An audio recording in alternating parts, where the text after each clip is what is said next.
across the border in Mexico, I think that's Gaza. That's the U.S. Gaza forming. I wouldn't be surprised if we start seeing rockets being launched from Mexico into Mission Bay, attacking the Navy, attacking homes. I wouldn't doubt it. This is Jack Hibbs, a televangelist who is apparently completely detached from reality.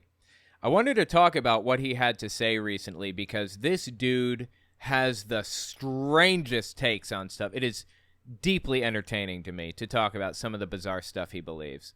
I mean, that one right there is bizarre enough, right? The idea that Mexico is going to fire missiles at the United States because they're like, the United States is Gaza. I don't even know where to start with that analysis. Anyway, check this clip out from this guy. This is recent, late November 2023. He had this to say about addicts. What country in the world, when you go to an airport, okay, so where was I? Sacramento Airport, San Francisco International Airport, LAX, JFK, that's in New York City. Dallas. That when you go into the men's bathroom, for example, the first thing that you see hanging on the wall are needle injection, waste containers for needle users. Okay, well, first of all, that could be for diabetic people. You ever knock that one around your noggin? Additionally, I'm calling BS on this. I haven't seen any needle disposal sites at JFK, and I've been to JFK. Maybe I missed them. I don't know. I don't trust a word out of the guy's mouth by default. I simply don't. I live like 30 minutes away from JFK or something like that. And I go there from time to time when I'm flying like to family's house or something out in another state. I'll go through JFK sometimes. Just nonsense. Now, as it happens, he did actually address the diabetic thing. Listen to what he said here. He said, well, it's for diabetics. That's funny. We never had that before. Well, we never had a serious weight problem in the United States to this degree either. Diabetes is the result of your pancreas having trouble pumping enough insulin into your body, basically. If you get a pancreas transplant, you're no longer diabetic. It's just failing pancreases, basically, because the person, because there's so much stress on it from a lot of weight, to my understanding. As the country gets heavier, diabetes diagnoses rise. Aside from that, you know what? If somebody's diabetic, they should have a place to put their syringes, right? Why is this guy so opposed to giving diabetics an opportunity to dispose of their needles? Quick interjection, this won't take long. I just want to say, if you want to support my channel, the best way you can do it is by watching this video to the end, or at least watching a little bit longer than you would have otherwise. YouTube's recommendation algorithm works off of watch time. You can also subscribe to the channel, like the video, and check out my Patreon. Link is in the description for that. All right, back to the video. You know, I lived in Huntington, West Virginia for a while, and it was the center of the opioid epidemic, the heroin epidemic. Back in 2012 or something. I don't know. It was even mentioned, Huntington, West Virginia was, on John Oliver last week tonight.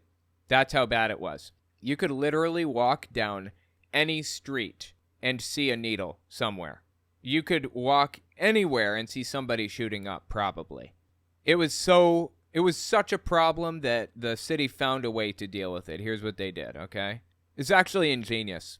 Hepatitis C was spreading around Huntington, West Virginia also, in addition to other diseases. So to decrease the number of people that were dying from various bloodborne illnesses, to decrease the burden on the healthcare system and things like that, they opened a needle exchange program where addicts could go in, no questions asked, and get a bag of needles for free. They would give you one bag for free. That's 10 needles, I think. If you want more, you have to bring your needles back in. And that ended up working out in people's favor because a lot of people just throw their needles away and then they'd go and pick some up along the side of the road. Or a lot of people would sell their needles to somebody who didn't want to be in any record books or anything. I think they're like $20 a bag and $100 a box back when I was, in Huntington or something to that effect. So they would sell their needles that they got from the exchange to somebody. That person would dispose of them safely.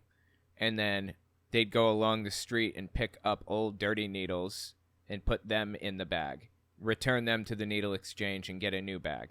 The needle exchange served as a method of cleaning up the streets, seriously, and taking a burden off the healthcare system. It couldn't have been a better setup. So even if what this guy is implying is true, which I seriously doubt, that they even exist, it's better that they exist than not for diabetics and for addicts alike. Does he care about the logic of this? Of course not. Waste containers for needle users. You say, well, it's for diabetics. That's funny. We never had that before. All of a sudden. It's okay, America. Be doped up out of your mind. Shoot up. Be stoned. Do whatever's right in your own eyes. Does he think that's what the United States government is saying about drug use? Do whatever's right in your own eyes? Right. That's why there's no drug war that's been raging for decades, right? Absurd. I'll tell you what we need to do, in my opinion, about the drug problem, about fentanyl and everything else. Here's what I think we should do. Just like people had the needle exchange program, there are countries that have instituted a heroin exchange, kind of. It's not an exchange, but it's a safe injection site is what it's called, where you can go there, and the government will even give you some heroin if need be. I mean, this health clinic will give you heroin, just a little bit, and will give you a safe place to do it if you're addicted. And you'd think, wow, that's terrible. That will not end well. In reality, it actually does end extremely well. You know why? Because it takes the wind right out of the sails of the cartel members and of the cartels and of the people manufacturing this stuff. What's the point in manufacturing it in the first place if it's available? Now, who's going to go to a safe injection site to try heroin for their first time? It's not going to happen. The reason people try heroin in the first place, or any opiate at all, fentanyl, is because it's there. They smoke weed every now and then, and their buddy who smokes weed, who sells it to them or something, they also have some fentanyl lying around that they've been trying. And you're like, hey, why don't you try this out? Here, just take this straw and sniff it. It's the fact that it's there, it's around, and easy to access. If the government set up safe injection sites and took the wind out of the sails of the cartels, it wouldn't be that easy to access anymore. Like I said, governments have tried this, and it was successful. Gloriously successful, even. That's my take on it. But again, none of the logic, none of the science, none of the real solutions matter to this guy. He doesn't care about any of it. He cares about scaring the bejesus out of his listeners. That's it. Since we're talking about Jack Hibbs, let's talk about some of the other ways that he's historically scared the bejesus out of his listeners. Early May 2022, this is leading up to Roe v. Wade being removed by the Supreme Court, being deleted, if you will. The draft opinion had just released, I believe, saying that that's what they were going to do. And Jack Hibbs comes out here in this weird robe-looking thing and says this. Check it out. Let me tell you something. Tell me, Jack. The Democrat Party is a death cult.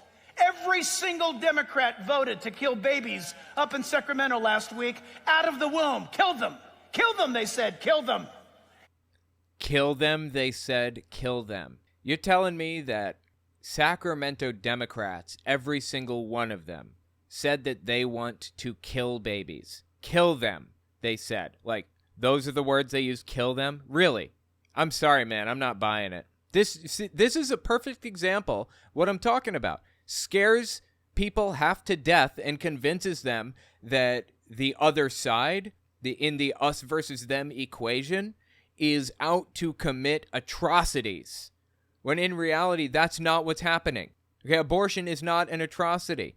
It is a necessary piece of the medical system because people die without it. Now, you want to set the limit at 20 weeks? I'm all for that. Let's set the limit at 20 weeks. Unless there's some absolutely insane situation where, you know, they're 25 weeks in and they discover that there's no brain in the head or something like that. In cases like that, I think it should be able to happen after 20 weeks. But up to 20 weeks, it's not killing a baby. It's not even viable outside the mother up to that point.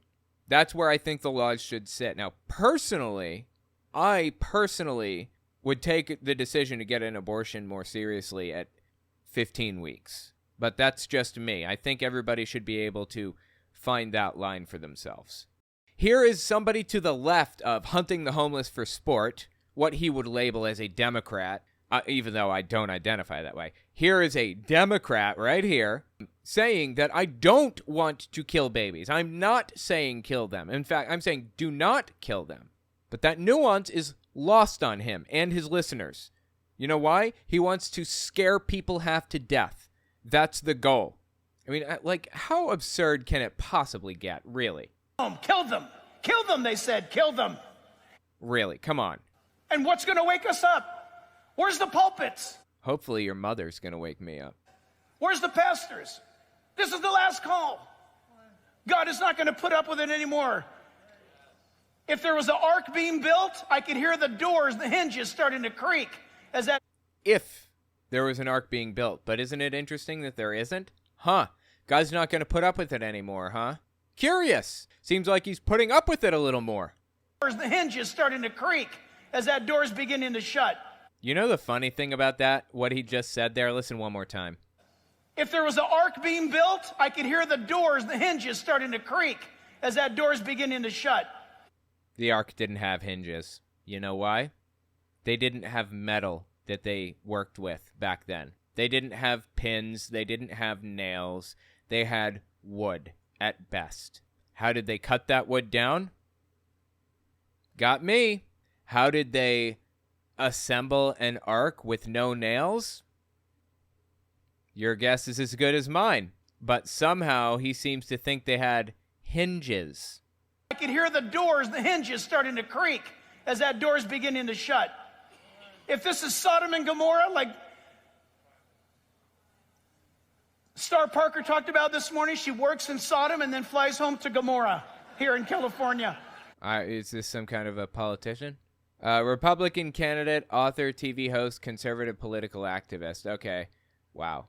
Yeah, Jack Hibbs also has a long history of endorsing political candidates, for what that's worth, from the pulpit. That's just wrong, man. And it's actually illegal. He should lose his tax-exempt status for that. But does he? Of course not. You can see clouds starting to form. I believe, friends, in the spirit, clouds are starting to form over the state of California. This is our last call. And woe to the pulpit that does not get involved to save a child's life. Woe to the pulpit that's... To save a child's life. Oh, suddenly you care about children's lives, huh? So I guess you're going to expand the social safety net so that families who have young children will have more benefits. They'll be able to feed their kids because you care about children, right? He doesn't care about children. And abortion doesn't kill a child anyways. It is simply a clump of cells, no different than what I'm doing right now, scratching my nose. Matter of fact, I killed more cells just now by doing this than I would have if I got an abortion and happened to be female. This guy has no idea what he's talking about, but he'll say whatever it takes to scare his congregation to death. Pulpit that stays silent at an hour like this. Isaiah chapter 10 verse 1 says, woe to those who decree unrighteous decrees, who write misfortune. They're called... So, woe to those who write laws that aren't good laws? Is that what it said? Who write misfortune. Woe to those who write bad things? They're called legislators. They're state assembly members. God is watching them. He says, woe to you. Oh boy, you don't want God saying woe to you. That would be bad, right? I assume. He doesn't just dip his toes in abortion. He also, obviously, dips his toes in addiction and trans issues and just LGBT issues more generally. Listen to this one, mid-March 2021. He is actually with a guy named Tony Perkins. This guy is insane. And he has, and I think he's the leader of is it the Family Research Council, or it's not Family Research Council, it is Family Research Council, apparently. Okay, for some reason I thought it was a different organization. He's the head of Family Research Council. I believe Josh Duggar of the Duggar family fame worked for Family Research Council also for a while. This guy's the head of it. He was a police officer and a television reporter before leading the Family Research Council. Holy Christ. That's nuts. Okay, I guess Family Research Council was established in 1983. Oh, Tony Perkins is listed as a founder, though. So, yeah, I guess he did found the organization. Anyway, check this out. This conversation between Tony Perkins and Jack Hibbs is psychotic. Something has happened. I believe the answer is demonism. I believe it's satanic. I believe we're watching a global event take place that the Bible warned us about all along. And Satan traffics in the world of confusion. And if he can get someone confused in this area, he robs them of their God-given gender because he made that person a male or a female for a purpose. Okay, wow. The anti-trans stuff busted out right out of the gate there. God made people the way that they are for a purpose. Fascinating. Well, you ever consider the possibility that God made trans people trans on purpose, if that's the case? Aren't trans people part of God's creation just like anybody else in his mind? Why is it that he can't stand a part of God's creation? Seems a little bit blasphemous to me to some degree, right? To bring him glory. If Satan can get them confused, they're young, early. Notice Satan always goes after the young. Oh, give me a break. Then, if he can't kill him in the womb, he'll kill him in the head. Yeah, there's his abortion shout out. Come on, man. And confuse them. I believe we're watching a global demonic sway of the wicked one upon our culture in the world. And that sounds harsh, but that doesn't sound harsh for a televangelist. This is just cookie cutter stuff. What's he talking about? I'm sorry, it's true. It's just true. No, it's not. This guy cannot escape his deep disdain for anybody that is not like him. Here's another one. I just want to give you a full picture of who Jack Hibbs is. Early August 2023. This is one of my favorite clips of his. Little context for what was happening in this moment, by the way. The government held some hearings. I think maybe Congress held hearings or something about unexplained aerial phenomena, UAPs, also known as UFOs, unidentified flying objects. It's come out that without a question, there are definitely unidentified flying objects flying through the sky at any given moment. And apparently the government shot one of them down and gathered it up. They went and pulled it off the sea floor after it fell or whatever, and are studying it. And it was alleged by one of the whistleblowers at the congressional hearing that they have a biological pilot that is not human. I don't know that I believe that, but that's what was happening in this moment in time, if you were curious. So Jack Hibbs has a little thing to say about this. So you would normally think, UFOs, I knew it from other planets, all this stuff, wow. Fox Mulder was right, X-Files, yes. Well, that's an old reference, X-Files. George Jetson, I get it. Were there aliens in the Jetsons? I don't remember aliens. And yet I think that what is truly behind all this stuff is what has been truly behind everything. For the record, I do not believe in creatures from other worlds. I do not believe in other planets. I don't believe in these creatures are visiting us. Wait, he doesn't believe in other planets. Is he saying he literally doesn't think that there are any planets out there but Earth? I mean, I want to take the guy charitably, but if I take him charitably, I may be taking him incorrectly. I know pastors that believe that. Are visiting us from other places. I believe it's demonic, demons, fallen angels, because you have no idea, nor do I, what a fallen angel is. This is super fascinating to me. This is Jack Hibbs' response to aliens. For that matter, how do Christians react to aliens? Jesus comes and dies for your sins, right? On Earth. What about the aliens? Did they sin? Did they have salvation from Jesus coming for them also? Did they have a copy of the Bible? What happens if they have a holy book that is completely 100% different from the Bible? So many ridiculous plot holes if you buy evangelical extremists' belief system. Unexplainable plot holes. So anyways, it totally makes sense to me that they're starting right out the gate that this is a demonic deception. What else could they possibly say about it? You don't know what they can produce. You don't know what they can create. Well, Jack, we have UFO materials that have been collected from crash sites. We have unidentified flying objects, yeah. Doesn't mean that we have aliens or that UFO was alien in origin. Just means we have materials that we don't know what they are yet. I understand that. That has been scientifically tested. Oh, suddenly he likes science. Okay. I just believe the origin is an act of deception by Satan to get people duped. What would the goal be? Why would anybody try to dupe people into believing in aliens? Like, what is the benefit? What's the motive here? If Christians believe in aliens, then they're not going to heaven? What? I don't understand. This stuff is so bizarre and wild to me. It blows my mind, some of the things that these televangelists say. Anyway, tell me what you think about him. I think he's an absolute scumbag. I'm sorry. He's just terrible. Let me know in the comments.